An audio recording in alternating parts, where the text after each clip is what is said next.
Mutton ताट कितीला? 250 रुपये. आणि चिकन ताट? 180 रुपये. नुसती रस्सा भाकरी मिळेल का? मिळेल की. कितीला आहे? 70 रुपयाला. द्या मग. हां बसा.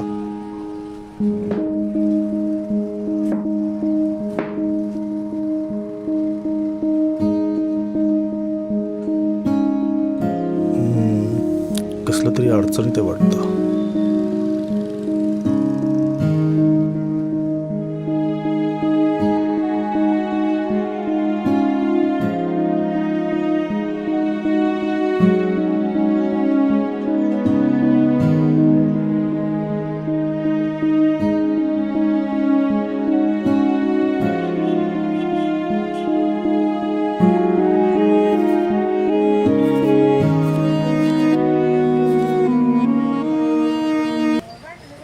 वावरातनं डायरेक्ट इकडं आणली बघा. अहो विकासराव तुमचं बरोबर आहे, पण पहिला माल शिल्लक आहे त्याचं काय करू? अहो तुमच्याकडे लय आशेने आलेलो राहू. आशा लय वाईट, आणि शेतकऱ्याने तर आशा धरूच नाही. अहो पण शेलका माल हे. अहो विकासराव परवा 30 रुपयाने इकली आहे, काल 20 ने इकली, आज 10 ला कोणी शिराना. अहो पोतभर भाजी आहे साहेब.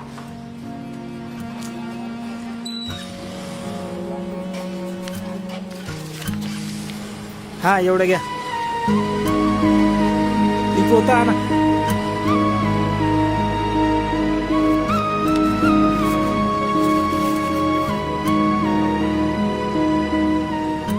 दिवाळीचा सण आलाय आता. भाजीच्या पैशातून निदान पोरांसाठी कपडे तरी घ्या. अहो मटन ताट नको, नुसती रस्सा आणि भाकरीच द्या. अहो असू द्या, घ्या. अहो तेवढे पैसे नाहीत हो माझ्याकडे. अहो असू द्या दादा, घ्या तुम्ही. नाही नाही नको नको, नुसती रस्सा आणि भाकरीच द्या.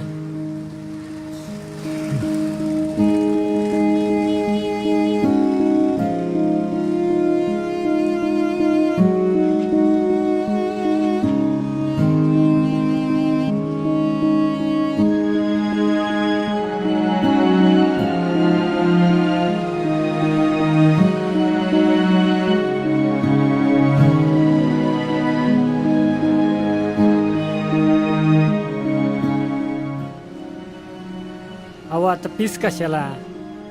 अहो रसातलेच आहेत, घ्या.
कुठलं हो तुम्ही, आणि इकडं कसं काय? हा सरजापूरचं बर. भाजी कायला आलो होतो. हां. वाटलं होतं चांगला भाव मिळेल भाजीला. आधीच पावसानं नुकसान झालंय. हो ना. कशाचं काय 1200 रुपये मिळाले. लय भूक लागली होती. मागच्या 2 हॉटेलात विचारलं, हां. ते शाकाहारी थाळी 180 रुपये सांगितली. हो का? पण ते पनीर बिनीर आपल्याला काही जमत नाही. मी त्यांना वरण भात मागितलं तर 80 रुपये म्हणाले. तुम्ही 70 रुपये तो रस्सा भाकरी देतो बोलला. म्हणून बसलो जेवाय.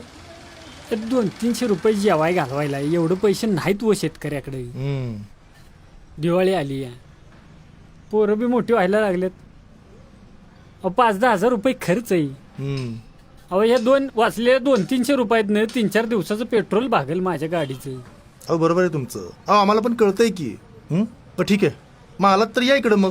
हा कावा आता 2-4 महिन्यातनं आपली मटणाची गाठ पडायची. चला. हो हो चला या. ही घ्या. हो हे कशाला? अहो घ्या हो. ह्याचे किती पैसे द्यायचे?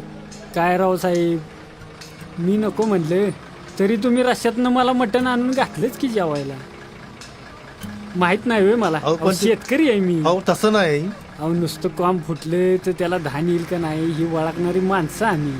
बर पण अहो पण तुम्ही माझ्या पोटात 2 घास घातले, आम्ही तुमच्या पोटात 4 घास घालूच की.